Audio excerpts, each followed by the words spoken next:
Greetings, everyone. This is Ayman Tarabishi, Deputy Chair of the Department of Management at the George Washington University. This is GW Entrepreneurship Week. This is our third webinar of the day here. We had a couple of fantastic ones in the morning.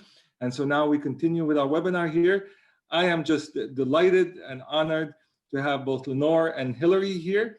And what I will do is I'm going to switch to the PowerPoint right now just to show the slides, and I'll do the official introduction, and then Lenore will take it from there. So let me switch my screen to show the PowerPoint. Here it is. Let me share this. Okay, and then I think you all see my slides, correct? Right, and then I'll just go here, and then I'll show. Let me see the slideshow if I click on it. And here you go. Lenore and Hilary, you all see my slides? They're good. Yeah. Okay, so again, I'm Tarabishi, Deputy Chair of the Department of Management at GW, and I'm also the President and CEO of the International Council for Small Business.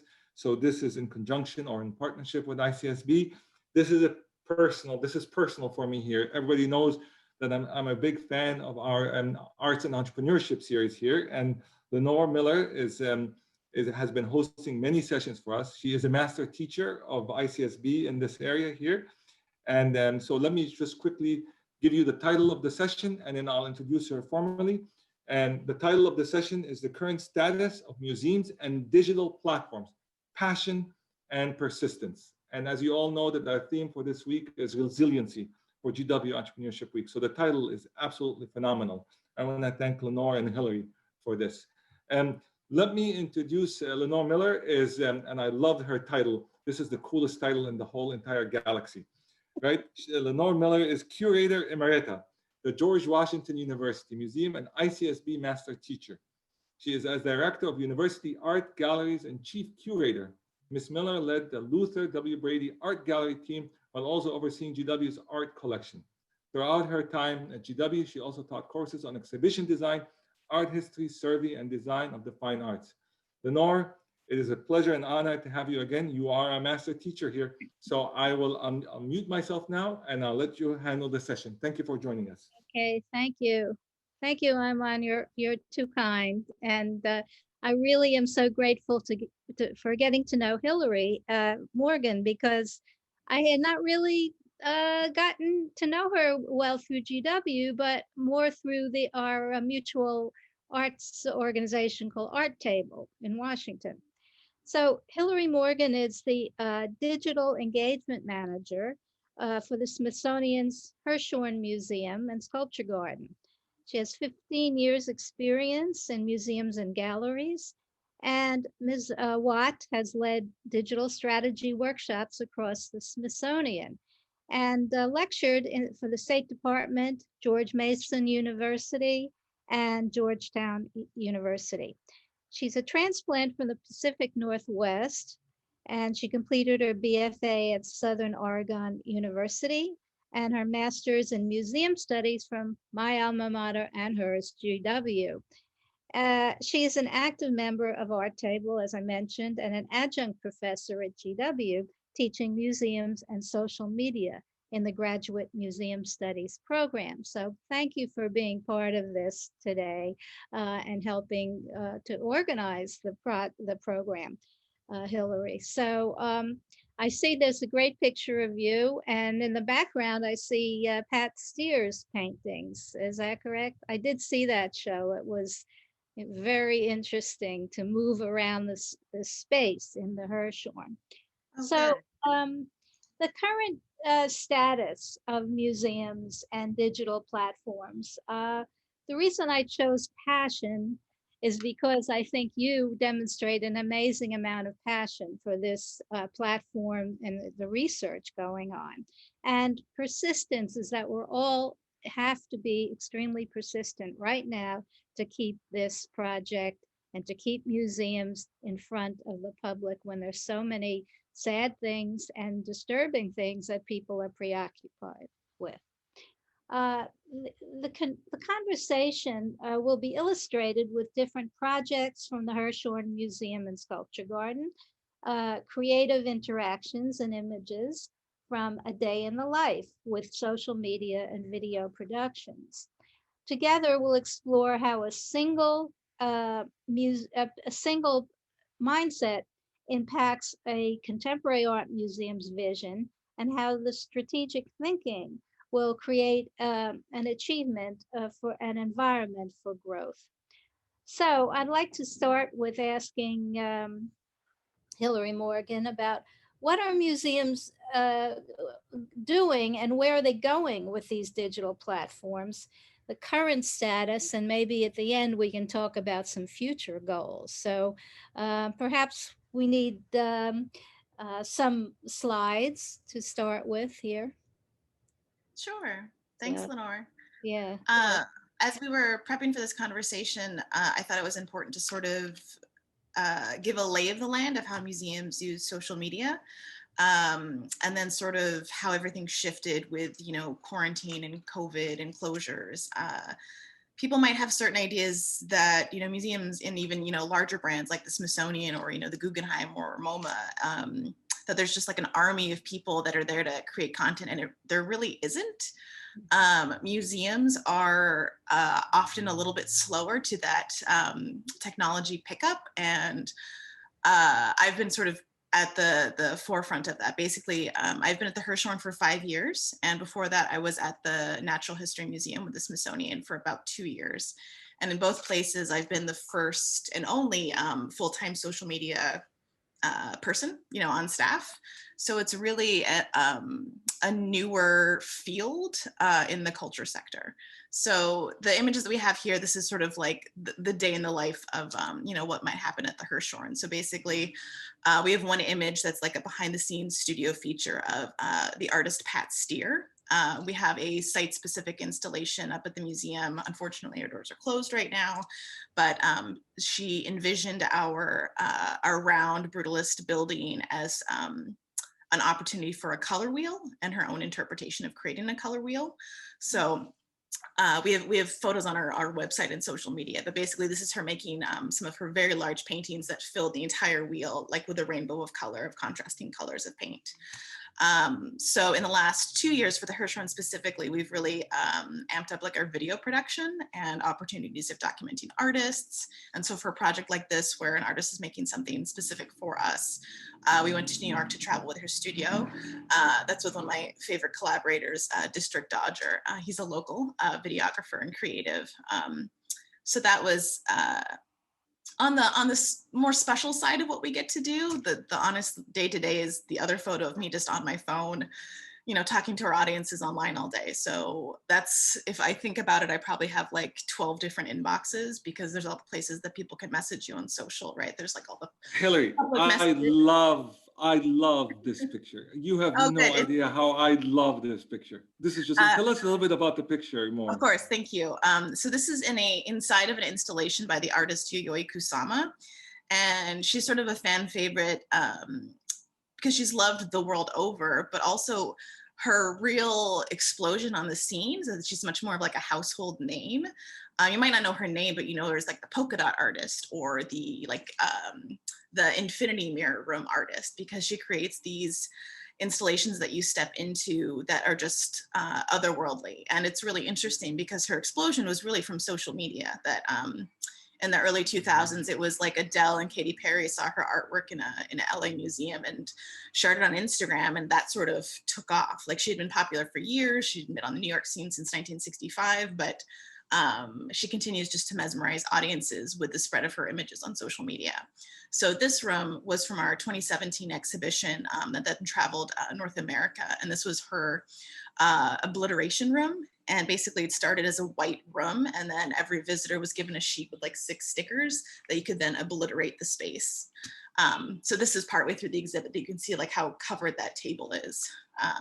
So she's a huge hit. I highly recommend looking her up, but also just even on Instagram. If you go to, hashtag Yayoi Kusama, you'll just be transported and find peace and excitement and joy. I'd like to say that we, with our table, we got a very special visit to the exhibition and got to see the Infinity Room when people were totally lined up outside surrounding your museum. So I have to give a shout out to our table for making so many events like that possible for its members.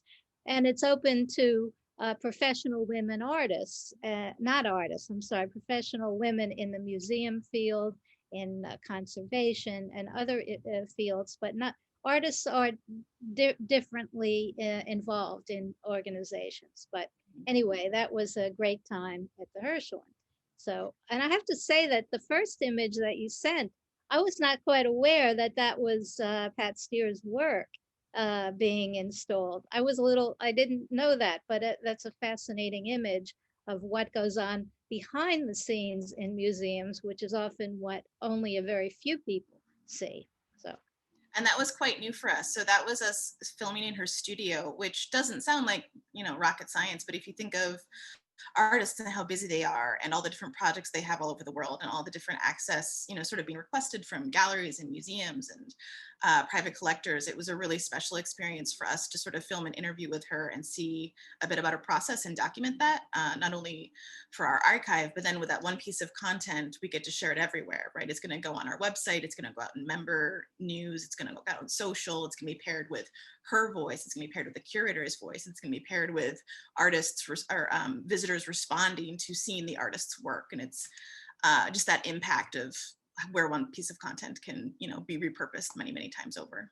mm-hmm. Okay. I'd like to also say what, because museums have been closed and only are slowly and cautiously reopening, how has your creation of content, etc., been both ongoing and newly vitalized in this climate?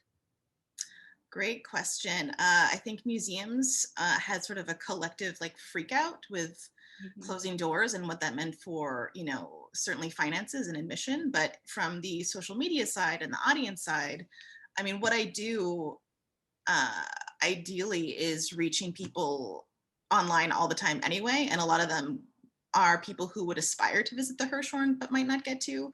And a lot of people might never get to visit. So that global reach is always what's in the back of our mind of who we're trying to sort of tell stories for. But for the Hirshhorn, they really did a hard pivot of reevaluating staff and teams and sort of helping everyone to think creatively of how they could transfer their programs. So we had lots of brainstorm sessions, and while we've always previously collaborated with educators and curators, there was a much more active role. So we started getting curators to write highlights for Instagram of their current research. So we're working on a collections handbook, and so preparatory studies for that were included, and just sort of that behind the scenes glimpse of the academic process. Our educational team is phenomenal, and they jumped into creating new video series. So we have a Hirshhorn draw. I'm not sure if we have that image in our slides or not. But we do. So maybe we should look at the next image or so. And sure. I think this is what you were talking about, where you have special visits or invite artists, contemporary artists, to be involved. Yeah, let's pause on this, and I'll talk about the Artist Diaries series first. Our director, Melissa Chu, had a great vision with one of our board members, who's also an artist, Theaster Gates, and they thought, sort of all of this chaos and the changing landscape, what would it be to sort of jump on how artists are responding to that? So very early in sort of the initial closure and quarantine, these were, I think the earliest date is the beginning of April. We invited over 100 artists to respond on, how are they doing? What is their process? How has it changed? And we got a huge variety of responses back. Some artists spoke quite personally about how they were feeling and sort of, fears. Others showed studio views of what they're working on. Even more made just new digital artworks and responded back in poetry or in visuals. So it's this amazing archive that was really launched with the response to COVID-19 the world over, but also that we're hoping will continue to just be an archive that will have new topics, and it'll be an ongoing Hirshhorn Artist Diaries series. But this is on our website, and it was part of the overall what we're calling Hirshhorn inside out, like turning the museum inside out, sort of with our doors are closed, but we're always open. So you can find that with hashtag Hirshhorn inside out, and you'll get a lot of these artists. But basically, some of the biggest names in the art world generously sort of gave their time to sort of respond to this and share their insights, and even emerging artists. So it's a really wonderful archive. Well, I'd just like to say that, you know, in doing some research for this, I came across some very dire statistics actually from Laura Lott, who was the head of the American Alliance of Museums. And there's talk out there that, or she has mentioned that possibly a third of museums might have to close their doors permanently because of the situation, both economic and health-wise on the pandemic. So you are doing a lot to hope to make that not happen. Of course, the Smithsonian has a collective possibilities of greatness. So do you feel somewhat protected by that, or is it still going? Lenore, you're just muted. Unmute yourself, Lenore. I didn't, but Oh, you go. Go ahead. Sorry. Continue. did you hear my question there? I had a question. I wouldn't dare say that anyone ever feels protected. You know, all institutions are hurting, Yeah. but some are hurting more than others. I think we're seeing right now, our field is, the museum field is being completely decimated from, you know, staff layoffs. Yes. And sort of that slow trend of smaller institutions that are just starting to close, and whether they'll reopen or not is a big, scary question. Yes. Well, that was sort of a striking problem with that I read about, and one thing that I think is incredible is, could you discuss for perhaps some of the successful campaigns that you have come up with, both now and perhaps in the near past? Maybe on the next slide we have some information. I'm on. If you want to change that. Oh, do I? Oh, well, Yeah. so yeah, that was a screenshot from a new Hirshhorn Draw, video series that our educators have made. And just to, I'll wrap up that loop. We also have, we continued our Maker Mornings. It's normally a program that's on like the first Saturday of every month. And one of our educators took that to be sort of more of like a weekly art challenge and created a whole stop motion series of videos where it's like an aerial view down at someone's hands doing crafts. And it's by Ashley Meadows on our team. And she took on some of the most complicated conceptual pieces and broke it down into these amazing 1-minute videos of crafts. And so you'll see those on our Instagram and website as well. But we can continue to the next slide and I'll talk about some campaigns. We have the next slide, please. Yeah, I'm not sure if I can click it. Oh, great, perfect, thank you. One great thing, museum social media managers are crazy creative and talented, because you're not only trying to tell the story of like your institution and collection and all the different objects, but you're also battling with all the social media platforms and, you know, shifting algorithms and what's the trending way to tell a story. So you have to be really agile and, you know, change it up, frankly, every month. Since so many museums closed in March, there was greater trends to sort of larger conversations. So there's a couple hashtags. So hashtag museum from home, hashtag museum moment of zen. And it's basically what those descriptions are, that a bunch of different people were joining the same conversation to talk about objects and stories and artworks that would sort of bring you a moment of peace. So those are two hashtags that are really great to take a look at. I was trying to think of, you know, similar moments that perhaps, you know, the Hirshhorn could create on its own or participate in. And one of my former Smithsonian colleagues, she's at the New York Historical Society, and she had we just had some great brainstorm sessions. And so we came up with, we were trying to find like some moments of joy. And how can you do that in a quarantine when it's like really scary and people are dying, and, you know, but like with the challenge of the news cycle you can be both aware of it and current and in tune, but you also have to have like those moments of happiness. So basically, while I was watching my own Instagram stories amongst doom scrolling, one of my friends received, flowers, and she did the unboxing of the flowers online, and I was trying to think of what could be like a museum equivalent. And so then my friend, sort of pitching back to, with each other, she said, what if it's just museum bouquet and everyone's sharing bouquets?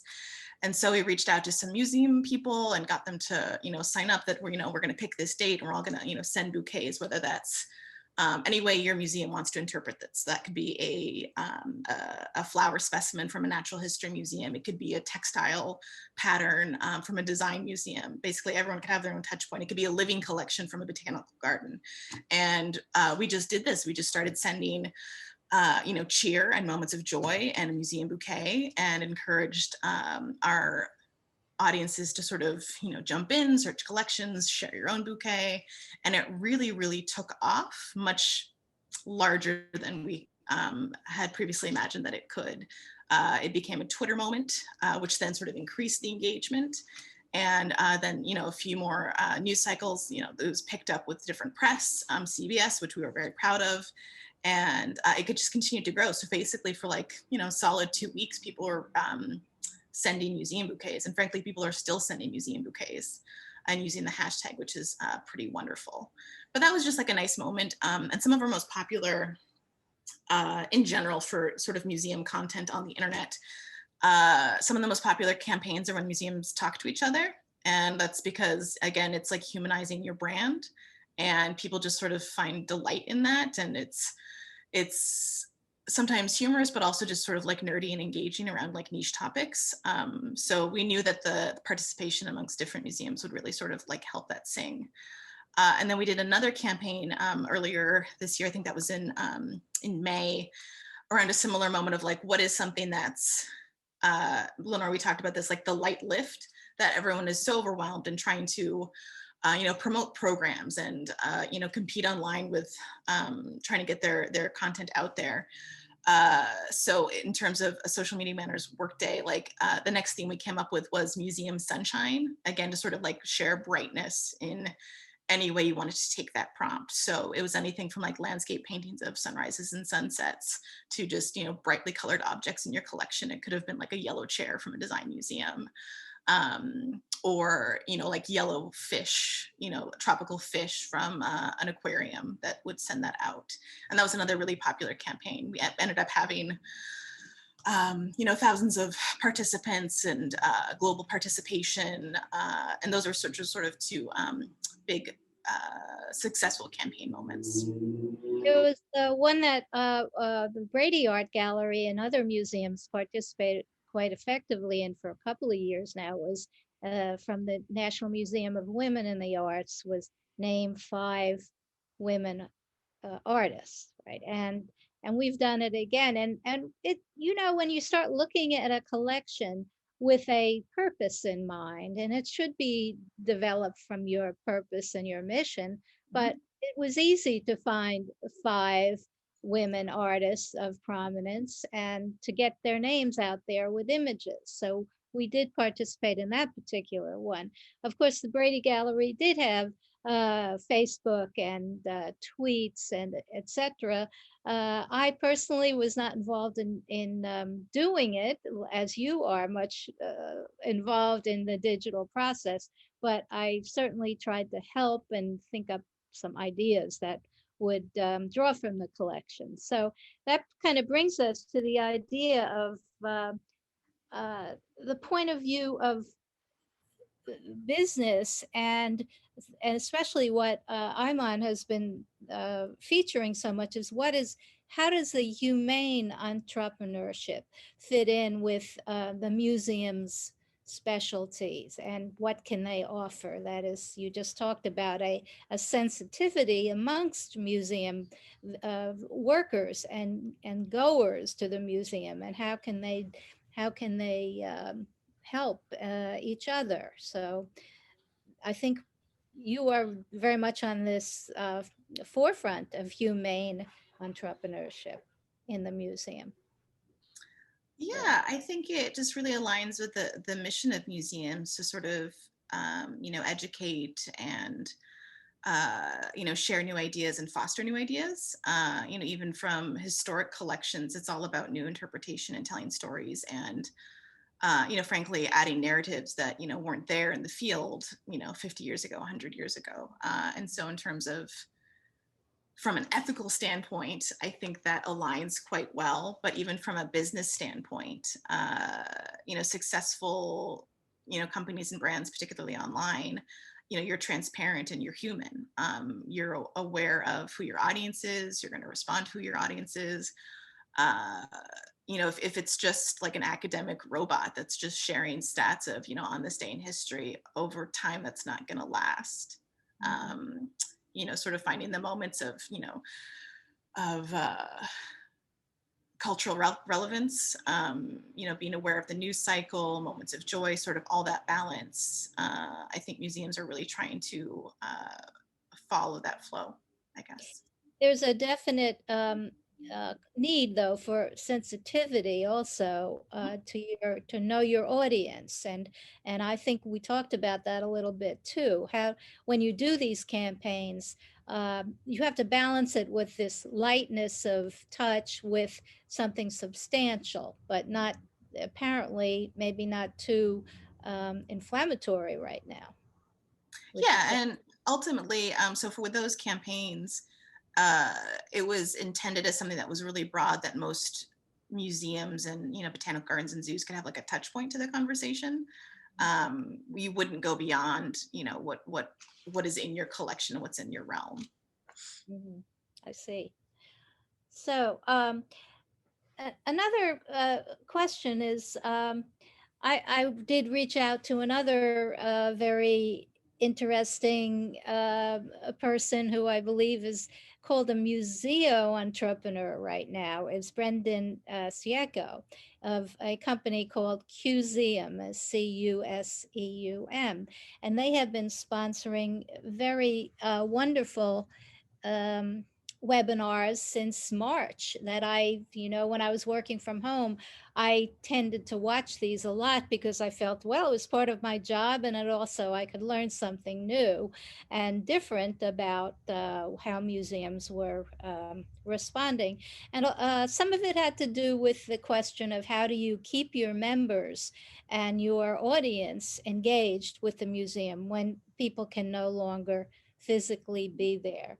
And how do you, because membership in most museums, and private museums especially, is the main monetary support for the museum, in addition to donors who need to be kept in the loop of what you're doing. So how do you balance this idea of, in my thoughts, of exclusivity and inclusivity in terms of your audience? That is a great question that I think is what the entire nonprofit sector struggles with. Yes. For museums, we never want to really go against, sort of the mission of access, particularly a museum with government funding. Yes. And so a lot of what we do, even in a normal day, is, maybe members might see it first. That's sort of how we might think of content. So maybe if we have, a recorded program or an exclusive artist interview, there's like a clip that members might get to see first in their newsletter, and then it's shared with everyone else. So it's kind of that balance of something that's special that everyone's going to get to experience, but members, we do need something to kind of keep people enticed and to thank them, for their support that keeps these places thriving. One thing that we've done in, since quarantine is an idea that at the Hirshhorn that we've been thinking about for a long time is a digital membership. And it's been on our mind for a while because we're an international collection of modern and contemporary art. And so, to keep global perspectives and, involved, and that supports, and so many artists from around the world, in quarantine really sort of fast tracked that concept. So we launched a digital membership this summer, and it's a lower fee and it has different benefits because it's just for that. It's for, maybe you become a digital member, but you're not going to, visit the Hirshhorn for the next, 10 years or something until you have a trip to DC. And so we're experimenting with that and sort of a different curated features. So we have different insights from staff. Again, some of it's, like we call it in the round, which is news. It's curated from one of our team members, and it's like news highlights and recommended reading and things like that. So it's all information that's available if you're sort of out in there, but it's trying to sort of package and make some offer that's a little bit more special for those who can donate, but it's not limiting what our general audience could get. So it's definitely experimental. There's not too many other examples in the field right now, and we're working on that. Mhm.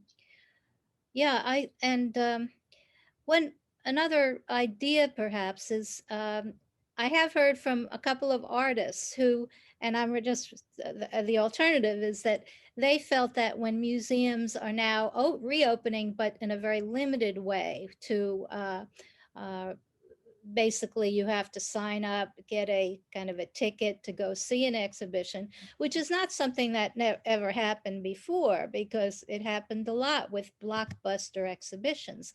But now we're talking about the collection or a small exhibition.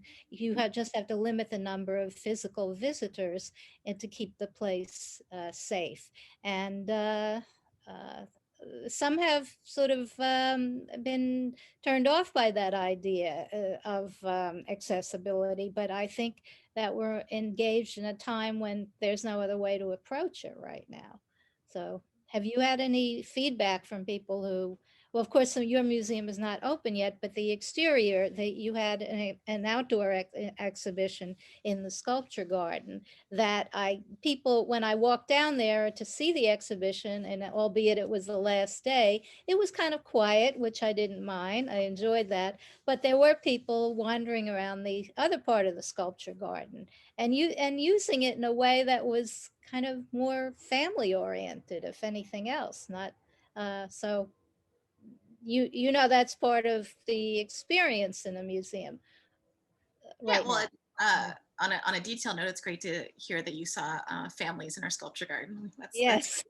but on the ticketing question, our museum our building is closed right now, and our garden is open, and we're not ticketing. We have a suggested one-way path through the museum, or sorry, through the sculpture garden, and technically it's limited capacity, but we haven't encountered that number yet, and that's really just for social distancing. But for many of the other museums, Smithsonian or not, who are using timed tickets for the first time, whether free or with an admission, it's really all about quarantine and safety regulations right now. As for members to general public, museums are also just seeing a lot of attrition in general. So I can't imagine for many scenarios where it would be that someone couldn't get in when they tried. Because a lot of times museums, people reserve their free tickets and then don't show. And so if someone's at the door, they're finding their balance to let those people in. But in other times, I think what a lot of museums do is sort of a model of member hours. And those often don't impact the general audience hours, specifically for that concern of you don't want to limit access or have any policy that seems exclusionary. So oftentimes member hours will be before or after the regular hours of sort of general museum attendance. So I don't think it has too much of a day-to-day impact, especially for blockbuster exhibitions. Again, speaking in non-quarantine times, it's really that there's only so many people you can fit in a gallery at the end of the day from fire codes at that point. So I don't know. I think if anyone on this call has been to, popular blockbuster exhibitions at the Met or our Gallery of Ontario or, pick any museum with, a big name artist, they certainly pack, King Tut in the chat. They certainly pack people in. So basically all museums want to do is get you in the door, never mind for the benefit of audiences, but you might eat at the cafe or go shopping. There's no lack of wanting to fill those rooms. Yeah, one exhibition I recall at the National Gallery of Art that was so popular was the many old master Flemish artists, for example. And I think the only way I got in there was somebody from the embassy saw me trying to get in or waiting online, and that's how I got access to the exhibition. But you just brought up an interesting question or answer there about once before.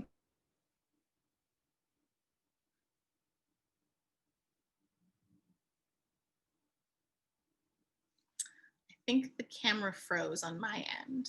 Yeah, Lenore, I think. Yeah. Yeah, Hilary, I think Lenore froze. Yeah. She'll be come back in a minute here. Okay. Um, yeah, but while we're waiting, Hilary, while we're waiting here, there was a question here that being asked here is, are we seeing in your gut, in your heart of hearts? Great framing. What do Love you, it. what's the future going to be like? For social media and museums? Yes. Sure. I love that question because I don't, in my heart of hearts, sort of what drives any of the content, doesn't matter what the platform is, it's really the strength of the story you're trying to tell. And that's from social media to how you package it for press, how you package it for your website, how you package it for a tour in the galleries, or, to, a kindergarten class that's coming through.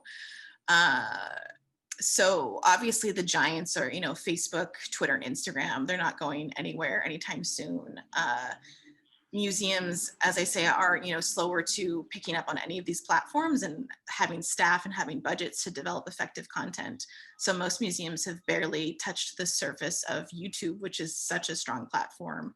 The usage and the potential reach on those is crazy, and museums are just like barely surviving with getting some archival content of program recordings up there. No one's really thinking of it effectively. And then there's all of the remixing of platforms right now. So, TikTok and even then sort of the competitive reels that Instagram rolled out to sort of compete with TikTok. So that's going to continue.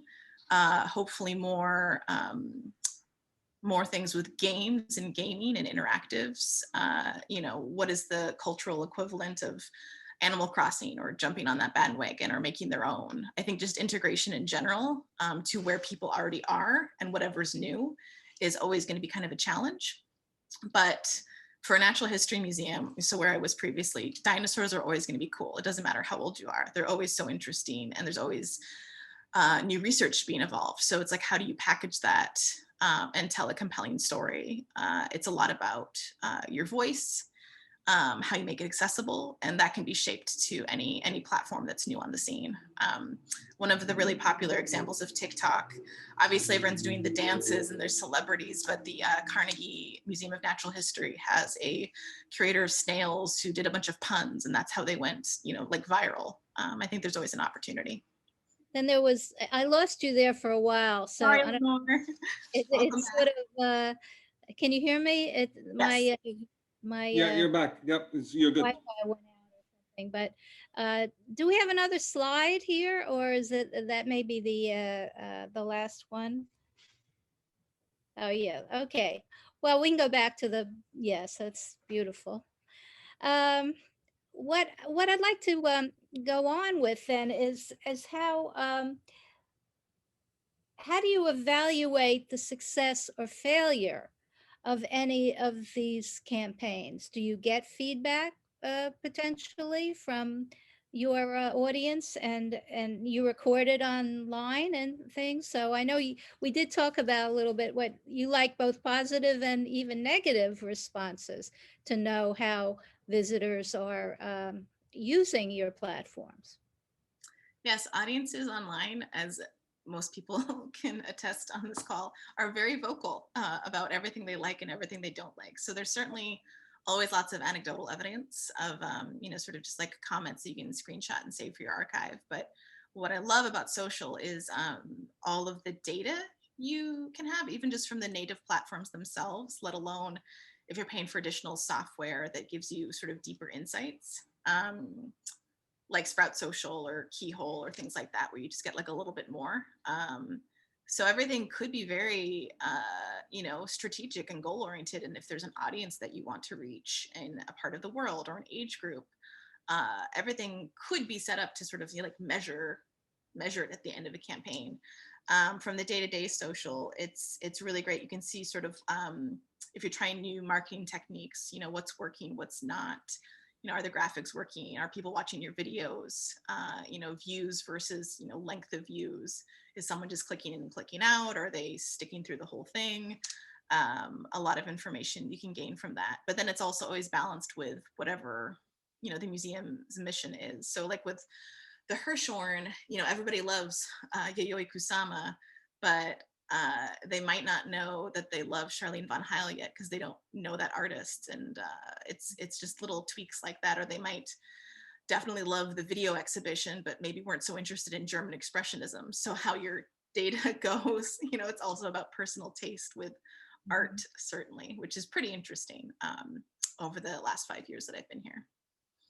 Well, I think that the Hirshhorn's activities, I know a lot of my artist friends follow the Hirshhorn more than any other museum, except for maybe the Phillips collection, because they really think you have provocative and engaging talks and the processes that you had to put them together. So could you talk a little bit about the process? Do you work with the curators first to generate what they want to discuss academically, perhaps about the artist, and then come up with programs, or is it all a team structure when you work together? It's just something I'm. Sure. Yeah, no. So I'm less on that team except from the promotional side, but to say a bit for my public engagement colleagues, uh, it's a really collaborative process of you know, thinking of themes of what our exhibits are talking about for the year.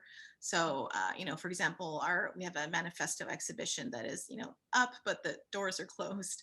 So how artists have interpreted, you know, manifestos of their era and throughout history, and sort of what does a current artist manifesto look like. And so for something like that, we brought on like you know, the artist Adam Pendleton, and how his work, you know, speaks to those topics. But basically our public engagement team works with our senior staff, works with the director, works with curators to sort of build a wonderful thematic, you know, quarter that relates to, you know, current research, what's happening in the world, what's happening in our galleries. We have a really advanced exhibition schedule. I mean, we normally were changing out, you know, 3 shows, you know, over like a 6-month period. Like there was constantly something new to see when he came back to the Hirshhorn, which was very impressive. And yeah, so just sort of responding to that and trying to keep things lively and current, and sort of leaving room, despite that pre-planning, to sort of respond to the moment and bringing new voices. And we have more flexibility with that on things like our Friday art break, which is a new series that we've started. It's like a lunch break chat, and it's new in that a museum is closed, but it had in-gallery counterparts when the doors were open. Can you explain for a moment how did you choose artists to reach out to? Because I thought that was in your studio visits. How did you choose those particular artists? You did comment on that to me. Yeah, no, we spoke a bit about that. Basically, when the idea of the Hirshhorn Artist Diaries was conceptualized in March and April, our curators worked with our director and other staff members to think about everyone sort of in our orbit and beyond. So artists who were, living artists who are in the collection or on viewing exhibits, or who are making an impact in the world that we'd, you know, like to collaborate with in the future, but basically very curatorially driven from research and trends and exciting new work in the world. So not everyone in the series is necessarily in our collection, although I'm sure we would love to have them back to worship and donors. But yeah, it's really a great variety. And it's, you know, that was the kind of project, again, sort of quarantine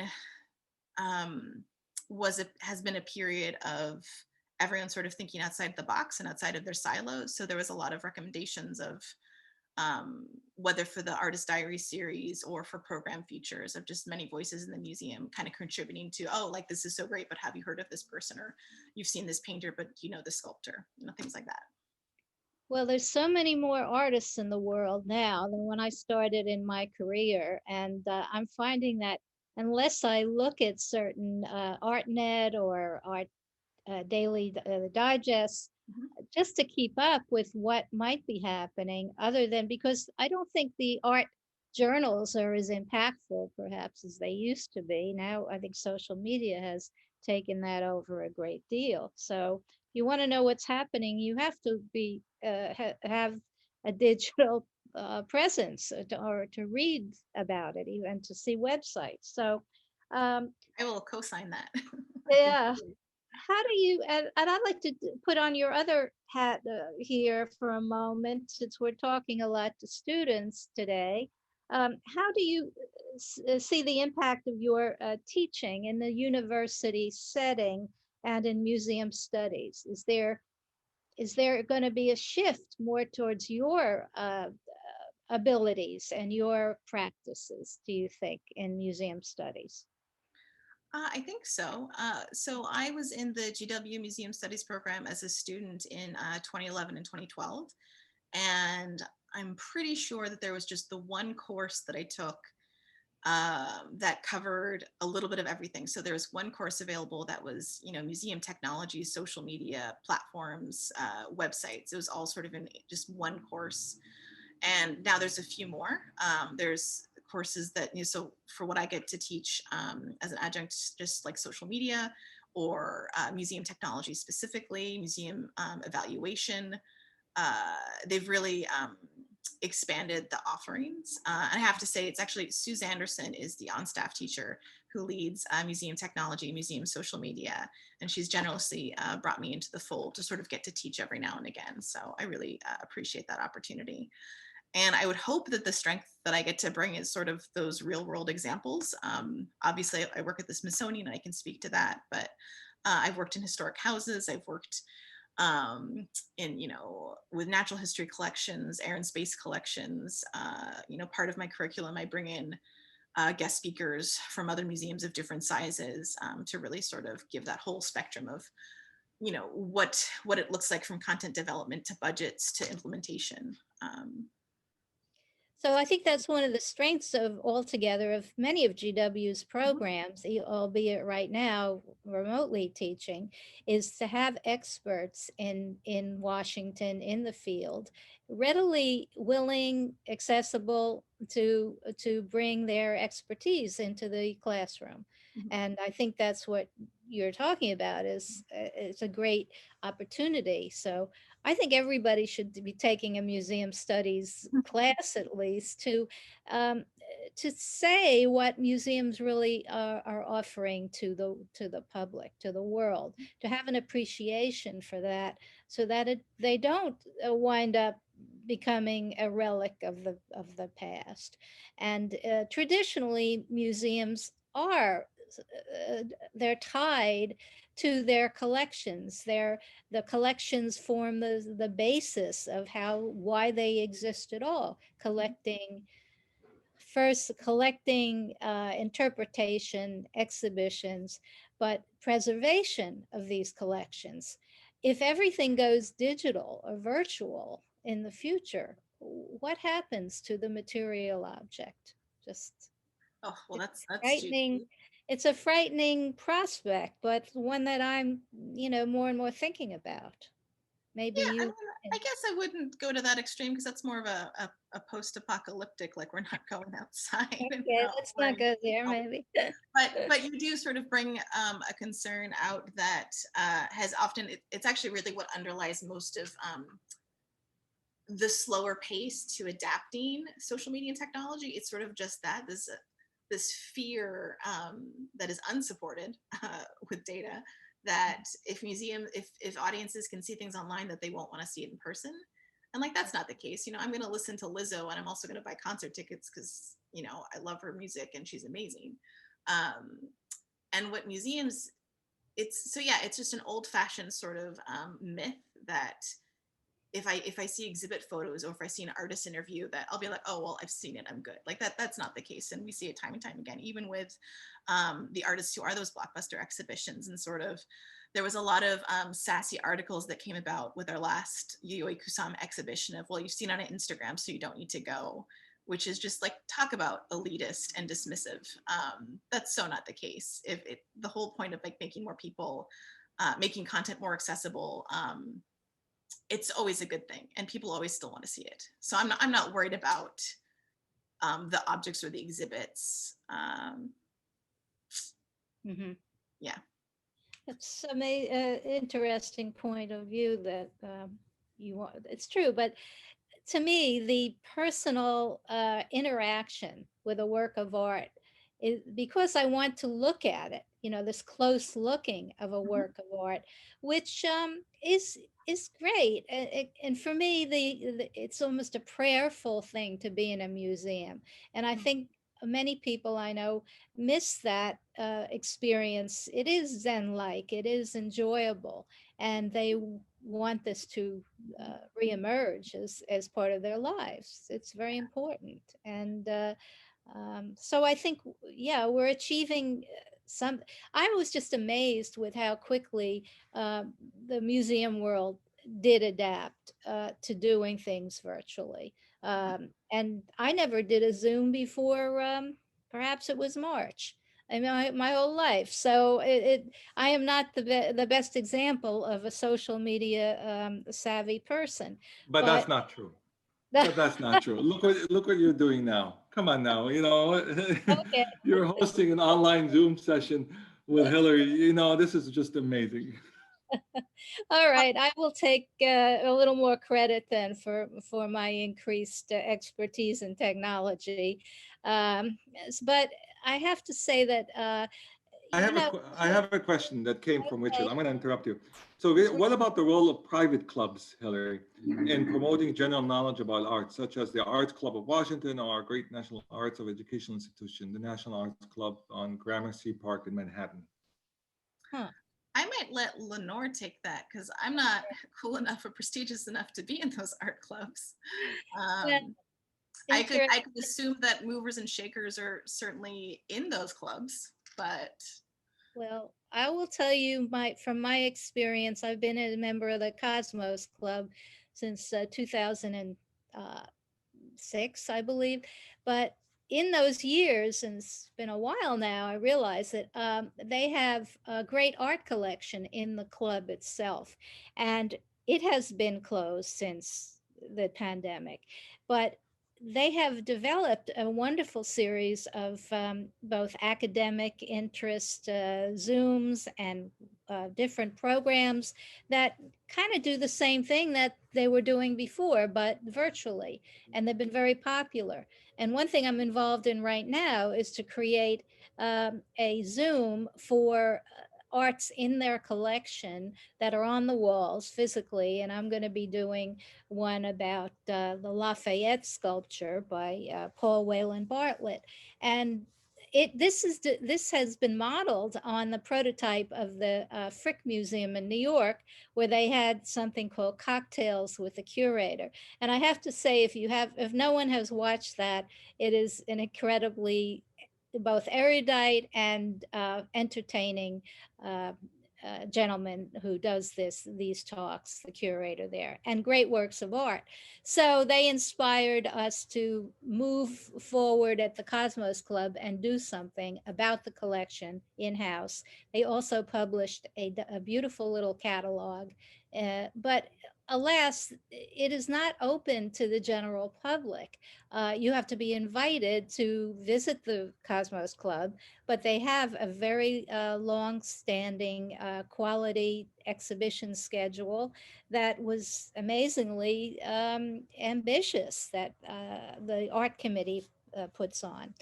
So anyway, yes, clubs and the Arts Club of Washington has had excellent exhibitions uh, by selected curators in the area. I was fortunate to do one of the GW alumni in the painting program under William Woodward. So I'd have to say Washington has a goodly number of clubs that do offer opportunities to see art, as well as, private museums and historic houses. Does that answer that question, I hope?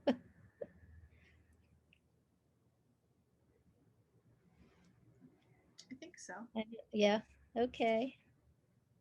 But in a way, isn't the a membership in a museum? It's derived from people who really enjoy that museum. I mean, I was able to be a member of the Association American Alliance of Museums, and that gave you a card to get into most museums. But I also went further than that. I started supporting some private museums just because I felt they needed it and I like them, you know, and it gives you a different perspective on enjoying that place, like Hillwood Museum, and is one of my absolute favorite places of respite and quality of design and art in Washington. And I would highly recommend that to people who want to see something that is so private and yet so public.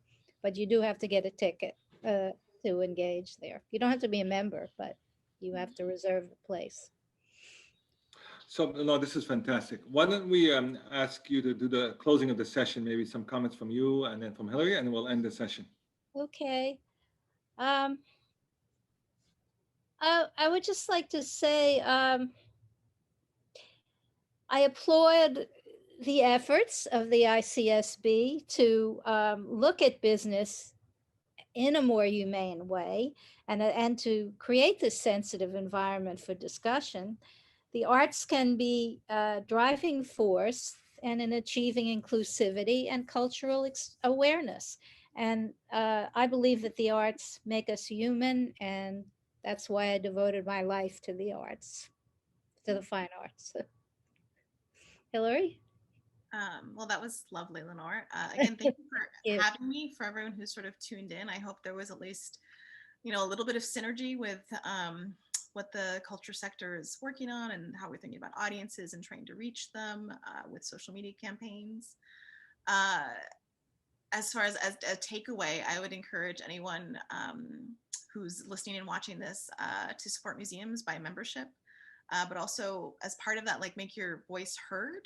I think it's really easy to consider that, you know, it's a huge institution. You know, what does my comment matter? But you'd be surprised how much, you know, praise of something that they're doing really well, joy that you felt during an exhibition, or critique of maybe something that could be improved of, you know, a process. You know, we share those internally. They go to senior staff, they go to senior management, they end up in our board book. So just your voice as sort of a community member really matters, whether it's in a comment card or, you know, a tweet or a Facebook review. So we're listening. Great. Well, thank you, Hilary-Morgan. Thank you. Thank you, Iman. And I want to wish you all a good week with the programming that's coming. It's GW Entrepreneurship Week. So I wish all the best to the programs, and we'll be tuning in the future. Have a great week. Thanks, everyone. Thank you for watching. Bye. Bye, Hilary. Thank you. Thank you. Bye-bye. Bye-bye. Bye-bye.